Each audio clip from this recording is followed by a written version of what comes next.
Greetings and welcome back. In the last mini lecture, I was talking about the debate over democracy and primarily the debate between procedural Democrats who claim that democracy is primarily a means to make decisions. They stress majority rule, they stress elections, political parties, voting by the public, as well as interest groups.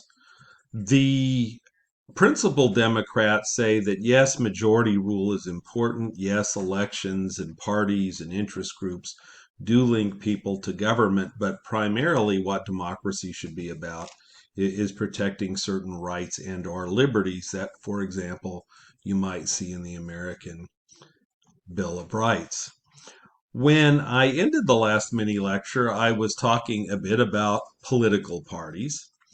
Political parties, remember, not only try to influence the government, they actually try to become the government by electing their members to political office, and we call a party endorsement a nomination.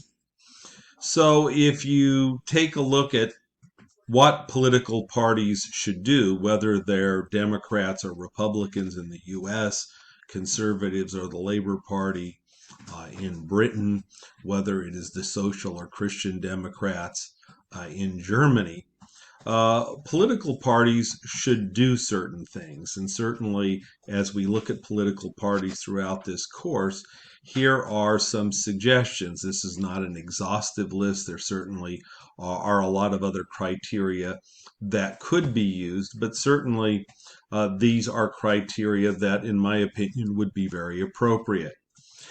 First of all, political parties should present clear and coherent programs to voters. So voters should understand what these political parties stand for, what they intend to do if they are elected to office. The voters play obviously the crucial role of choosing candidates according to these programs. So, for example, in Britain, which we're going to talk about as our first country coming up, party image is very, very clear to voters. Voters understand what the agenda of the Labor Party is, what the Conservative Party is, what the various minor parties, especially nationalist parties, stand for. And they also know that those candidates are going to stand behind those platforms. So, first, the party should present clear and coherent programs to voters. Second, the voters then choose candidates according to those programs. Third, the winning party should actually carry out those programs. If, in fact, political parties are running on a party program and they are promising these things to voters, they should do everything in their possible to enact them once they're in office. And for example, in Great Britain, again, I'm giving away some of my ammo. You'll hear this again later on in the course. Since World War II, since 1945, so that is 3/4 of a century, 75 years, the prime minister and the majority party have implemented 96.6% of their proposals that they've introduced have in fact become law. So in the British system, there is a high sense of political efficacy. There is a belief that voting for a political party has clear policy consequences. This is both good and bad. It's good in the sense that as a voter, you know that the political party that wins can deliver their promises. That certainly is not true in the United States. It also leads, at least in the British case, to what's number 4 in your notes, and that is that voters do hold the government responsible at the next election for executing that program. And once again, since World War II, the party in power has won about 60% of the time, has lost about 40% of the time. If you like what the political party has done, then you vote for them. And obviously, if you're disappointed by their policy, then they're voted out of office. And that's what That's what responsible party government is supposed to be about, according to the procedural Democrats, that the majority makes the decision in terms of preference, in terms of whether they think that party did a good job or not. I just want to mention the other linkage institution, because even though we think about political parties as being the primary linkage institution, there's a group of people called pluralists. Pluralists say that if all democracy is political parties running for political office, then the only time the people have political power is on election day. The pluralists say that while elections are important, what tends to link people to government on a day-to-day basis are the interest groups that try to influence or lobby government. For example, yesterday, I was on a Zoom conference call where I was in a meeting primarily with college administrators. There were a few of us faculty in there, and we were hearing from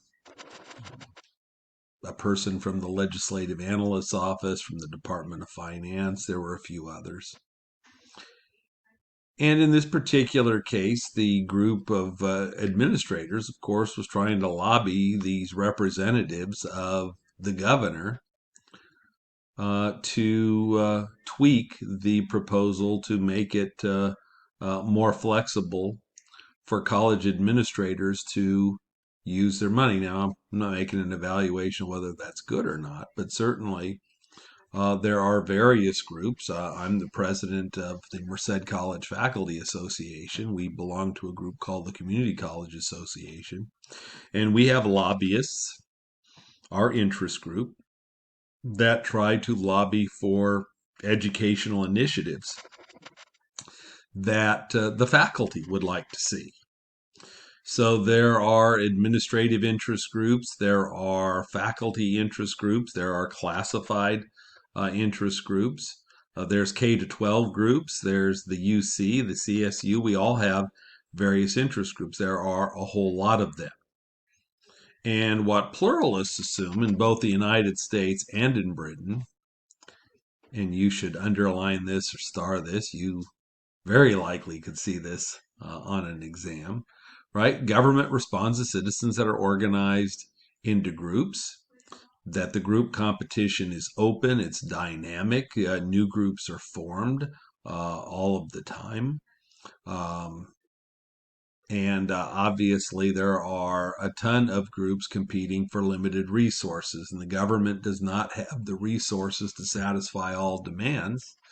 And so there are what we might call winners and losers in this competition. I also mentioned corporatism, although I'm not going to talk about Sweden. I'll talk more about corporatism with Germany. And corporatism is this concept where the major groups of society are explicitly integrated into the governmental policy process. And the best example of this would be labor unions. If you take a look at Sweden, a highly unionized country, union membership is more than triple in Sweden, more than triple that of the United States, for example. German union membership is a little less than Sweden's, but also labor unions are very, very powerful. And a lot of blue collar union member types are actually in the government. And I'll talk a lot more about that later. I won't test you on that on the first exam. Now, Roskin goes through a list, and it's in your book in chapter 1, but I'm going to go through the list. I'm basically going to read, but I'm going to make a few comments. We always make the assumption that American democracy is the ideal, it is the model democracy in the world, but